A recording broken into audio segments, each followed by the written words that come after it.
What's going on, everybody? Today, you're here, obviously, for Nathan Payne's Wholesaling Storytime. Tales from the Trenches. That's exactly what we're going to be going over today is my experience as a brand new wholesaler, getting deals, giving you guys the truth, because a lot of the stuff out there is not real. A lot of people just talk about their wins. I'm about to tell you guys about my wins, my losses, so you can learn from my experiences, okay? So if you were here on the last week's episode where I told you how we got a deal from working with Dawn and the $19,000 deal that we got from Flyers, and if you're part of our email newsletter, you got the exact template of the flyers that we use, so you can use them yourself if you want. But this week, this deal that I'm about to let you guys know that I did a $28,000 wholesale fee sounds great. It was good, had a lot of ups and downs, and my life was threatened. Okay. And I'm not just exaggerating here. It was really threatened. And I want to let you guys know how to avoid situations like this if you can, and about this crazy deal. Because the deal with Dawn, if you remember the last episode, it went by pretty smooth. We were the worst negotiators ever. We offered more than what the seller asked. We just walked in that one. We got lucky. This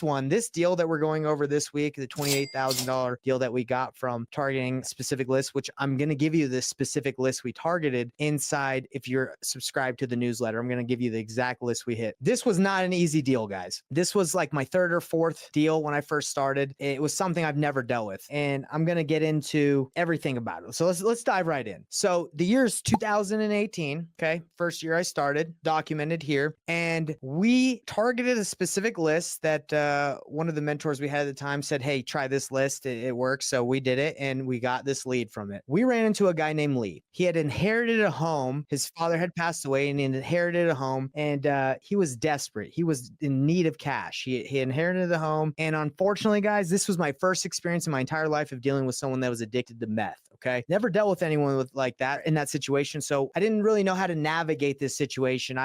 You'll hear in the story, but yes, he was addicted to meth, and it was a very interesting story, which I'm going to lay out with you guys. A lot of challenges. Okay. And nothing like dealing with Dawn where we sat on the couch with her and her husband and we just came to an agreement. This was not like we just went and had a civilized conversation. This had ups and downs and arguments and threats. It was like walking on a tightrope to negotiate this deal, but we were able to negotiate it. So again, if you want the resources, if you want more information about what I'm going to deliver in this story, make sure to subscribe to the newsletter on Nathan Payne's Wholesaling Storytime, Tales from the Trenches. But let's dive right into this. So we meet with this seller, super urgent to get money. And you know why? Okay. He needed money, and he was like, I need to sell this house. I need to make money. I need to get my money right now. So at the time, I wasn't going there to negotiate with the seller. Corey was going with the broker we were working with. So they ended up going to negotiate with Lee multiple times. And I was doing leads management, and they were doing negotiations, acquisitions management. We were bouncing around roles at that time. But anyway, so they're negotiating, and I think they had to go like 7 or 8 times to Lee's house to negotiate. And they ended up finding that he had no money. We ended up buying him groceries so we could help him make it until the day that we closed. And during negotiations with Lee,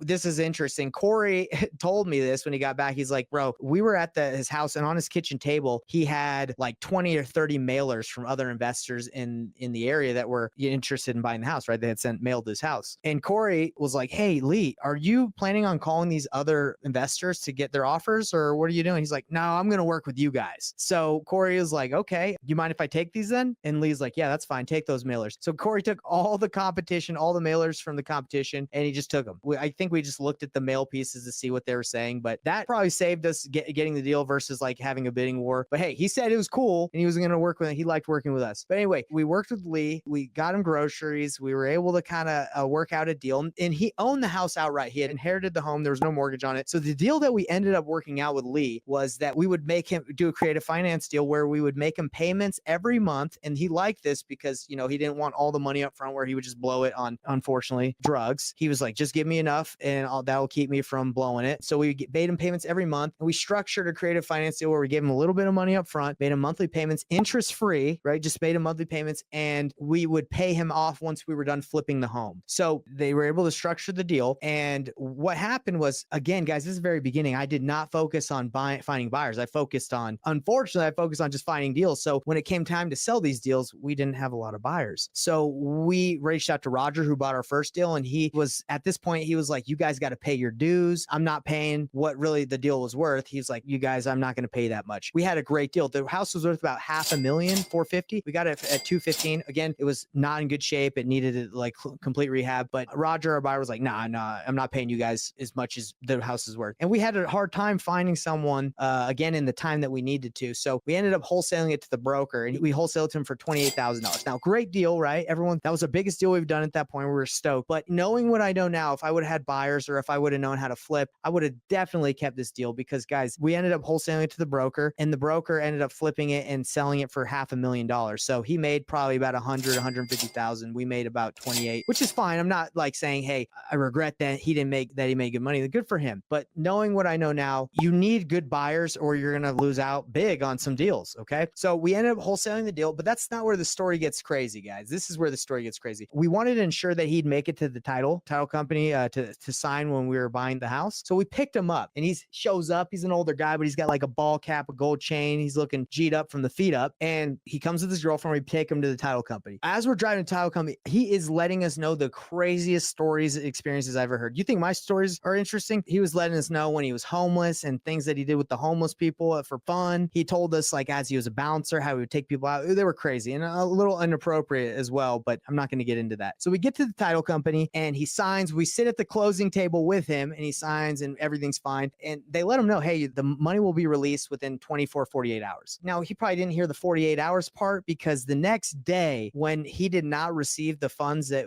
he was going to get the next day, because apparently maybe the broker didn't fund it on time, or whatever happened, he didn't get the money next day. He ended up calling me and Corey, cussing us out, saying he was going to kill us, he was going to find us, he was going to take our lives because he didn't get the money immediately. Guys, it was crazy. It was a crazy experience. I've never had my life threatened seriously like that before. And the lesson I wanted you guys to learn is, when you're dealing with situations like this, I've never dealt with someone that, has highs and lows from withdrawals and drugs. You have to keep your distance. You got to be careful, because in this situation, I think we got a little too close with him and friendly, where he felt like he could talk to us like that. It was a really interesting experience. But anyway, we were able to get over it. He got the money. It just got wired to him the next day, like within 48 hours, like 2 days after close. Interesting experience. Definitely nothing like what we had experienced with Dawn, the nice lady with her husband. But look, I wanted to share this experience because you're going to run into situations where people, when we work in this industry, we want to help people that are in situations that need to sell fast, quick, is inconvenient, and they can't sell traditionally. You're going to run into some situations like that. But we handled it the best we could. And what I want to invite all you guys to do is, I want to give you a gift of the list that we targeted so we could get this deal done. And if you subscribe to the email, we're going to give you that exact list. We're going to show you exactly how to do it and give you a link where you can get access to it for free. Okay. So you can target it. But I just want to let you guys know that, this game, honestly, it's not fun talking about this guy that's was addicted to meth. I hope he's doing great. Shout out to him. Like, prayers go out to him. I hope he's overcome his addiction. It's not fun seeing the withdrawals that he went through, how he was really happy when he was high, and when he was not high and going through withdrawals, he almost looked like he was going to die. It was terrible. And I feel terrible that he had to go through this, but hope he's doing good. And, I wish there was more we could do for him. Obviously, that money that he gets from the inherited house, like, that's probably not going to solve his issue. He's probably, hopefully he's gone to rehab. Anyway, I don't want to talk too much about that, but look, as you go through this journey, you're going to run into some people. So just do your best to serve them and help them. And, the solution that we came up with him, it did help him, because again, he didn't get all the money up front. He wanted that, and we were able to negotiate and work through that deal. Just be careful how close you get when people are running through those highs and lows, because you don't want to get your life threatened. All right. So I hope you enjoyed this today's episode of Wholesaling Storytime with Nathan Payne, Tales from the Trenches. I want to invite you again to subscribe to the newsletter. We're giving away the painless offer calculator that cost me thousands to make and hours to build. I'm going to give that to you for free, along with weekly resources for free, guys. I want to hook you up. Go get it right now. And we will see you next week, where I talk the hoarder that I moved. Personally, I moved her stuff, got in a U-Haul, drove 2 hours away. It's a crazy story. You're going to find out about that next. We'll see you on next week's episode. Later, everybody.